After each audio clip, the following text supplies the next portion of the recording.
Hi, everybody. My name is Keith Hudgens. I am a customer service manager at Rundeck with PagerDuty.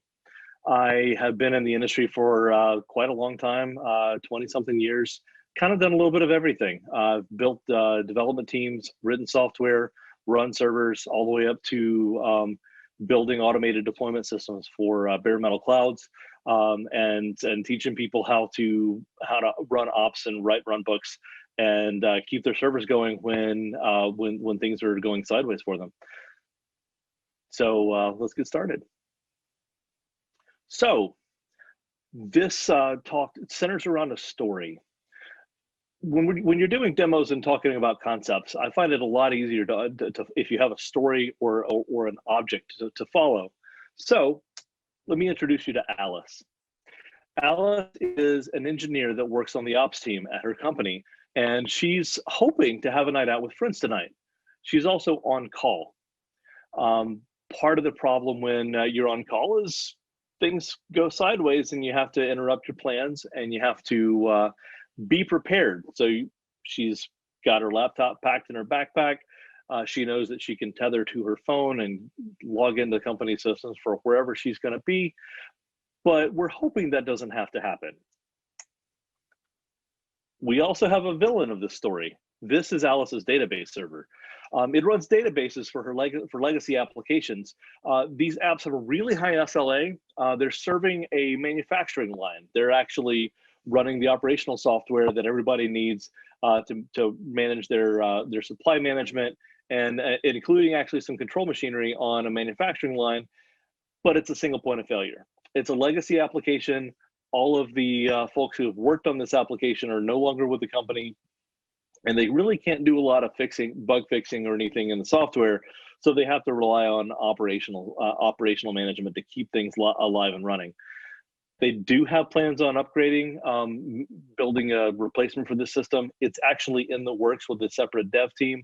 But in the meantime, they've got to keep this. They've got to keep the line rolling. They've got to keep the servers up.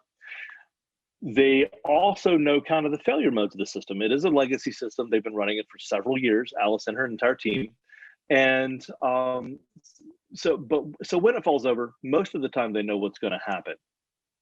The fix for most of the failovers is pretty easy.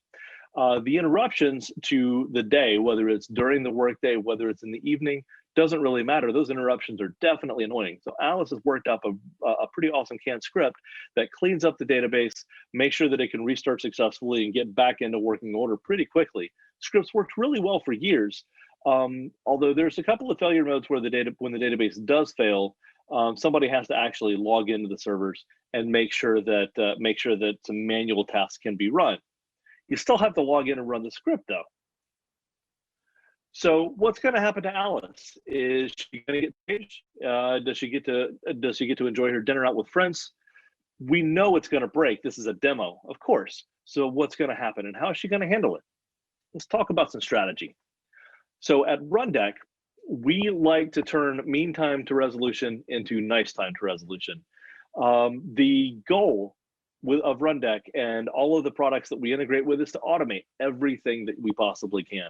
We want to make sure that all of the repetitive tasks, all of the maintenance tasks, all of the user requests that come in, if you can have an easy button for it, we want to help you build that easy button for your team.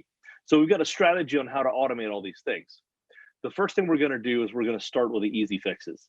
Alice already has a script that fixes this database server failover problem in most cases. Once you understand the bigger, harder failure modes, then once you have a good head wrapped around that knowledge, you can then move forward on automating those fixes because you know what to do. You know what the failure modes are. You know how to detect them. So now you can automate the more difficult things. The final piece of this particular three-step strategy is to use as much of your existing knowledge and your tool chain as you already can.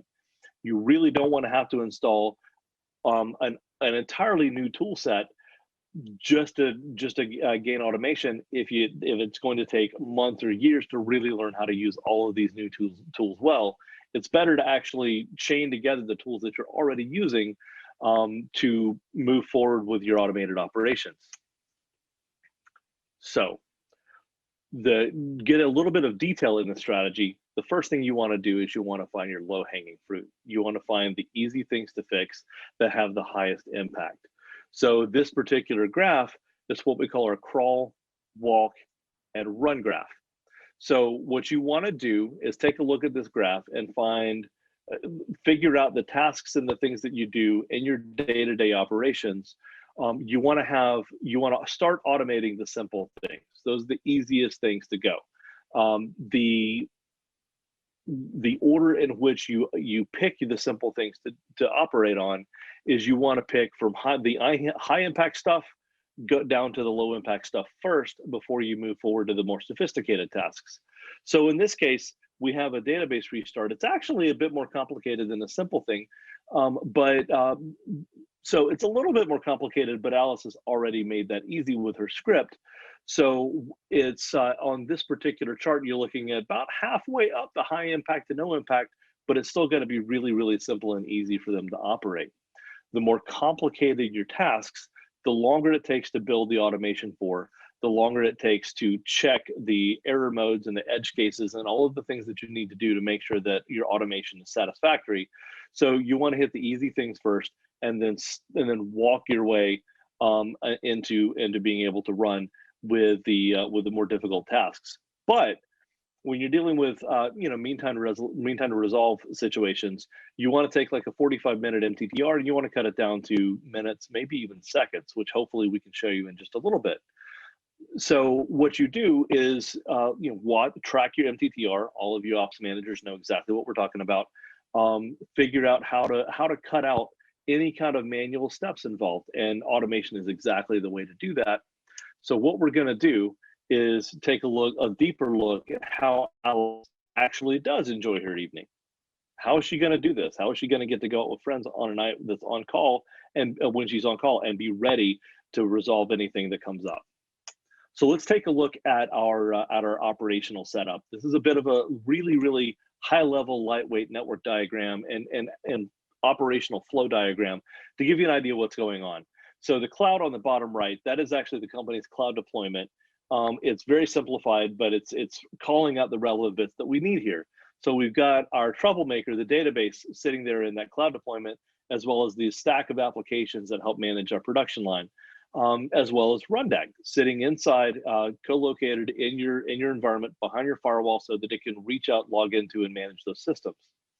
So we also have Datadog. We've got agents running on all of these application servers. We've got agents running on our database server, keeping an eye on what's going on and collecting all kinds of metrics and statistics, keeping an eye on our environment. PagerDuty, of course, is PagerDuty. It's going to be managing your incident management. It's going to be handling your call rotations. It's going to be handling all of your team communications throughout any process where there's an alert situation. So the alerts are going to go from Datadog to PagerDuty, and then if there's a problem, PagerDuty can tie into Rundeck to trigger automation events. So we're going to go a little bit deeper into Alice's setup. She's got Datadog for monitoring. She's got PagerDuty for notification and incident management. Ops automation is in Rundeck, and the flow goes exactly as we were talking about. The key thing to take away here is Datadog and PagerDuty are common standard industry use tools. We are at PagerDuty Summit. Of course, we got to talk about PagerDuty. And Rundeck is a relatively new tool in the PagerDuty family, but it's been around for a little while. And let's see so we're about to see exactly what you could do when you tie a bunch of really cool operational tools together. So let's do a bit of a demo. In the rest of my browser, I've got Datadog running our database, keeping it on our database server. And while we're talking about this, I'm going to go ahead and trigger our alert scenario. And this thing's going to happen real time here. So I'm walking through our setup, and at some point I'm going to get a call on my phone because Alice is a character. This is actually, but this demo is real. I'm a person here. So I'm going to get an alert from PagerDuty when this thing falls through monitoring. So PagerDuty's managing our incidents. We're managing right now, everything's fine, everything's happy.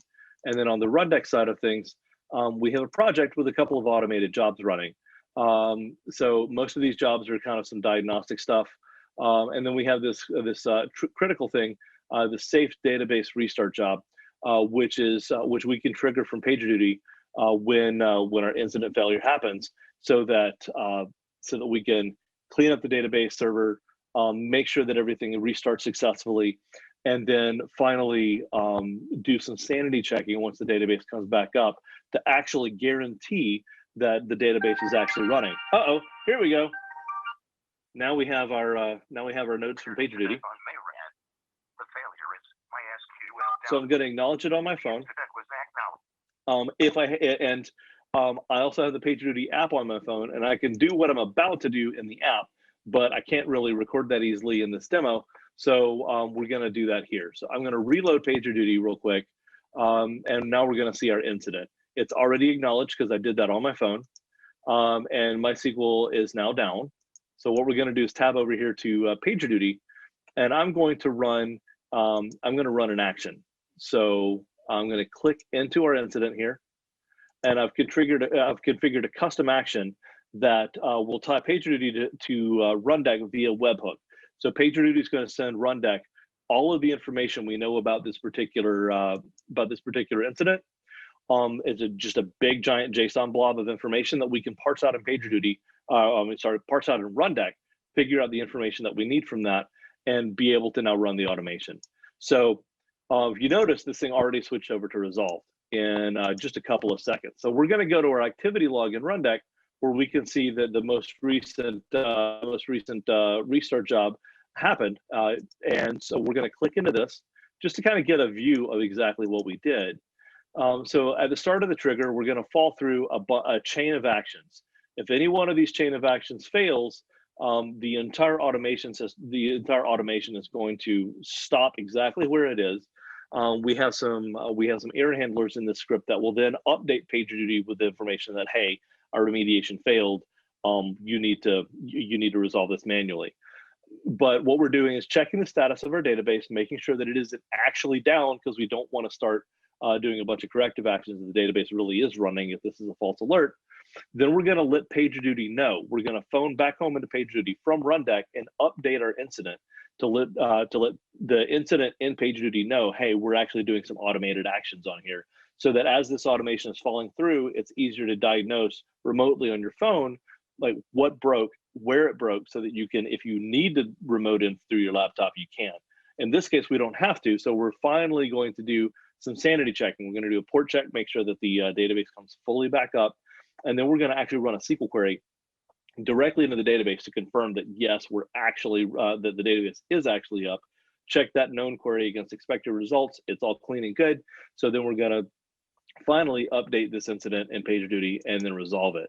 So the resolution happened, and here's actually our notices directly from Rundeck. Now, this is labeled as me because I did not set up a role user in this particular PagerDuty instance. I just tied it in as my own user. But what's going to happen is we see that Rundeck is beginning remediation. The database status is inactive. The service is now successfully restarted. We're beginning our function checks, and the sanity checks are passed. The running is it's running safely. We're going to resolve the incident, and then we mark the incident resolved. So that's how you can have a night out with your friends and resolve incidents without actually taking too much time away from your friends. You get a phone call, you get an alert, you acknowledge it in an application, hit a button, make sure that everything's good, and in 45 seconds you're back to hanging out with your buddies.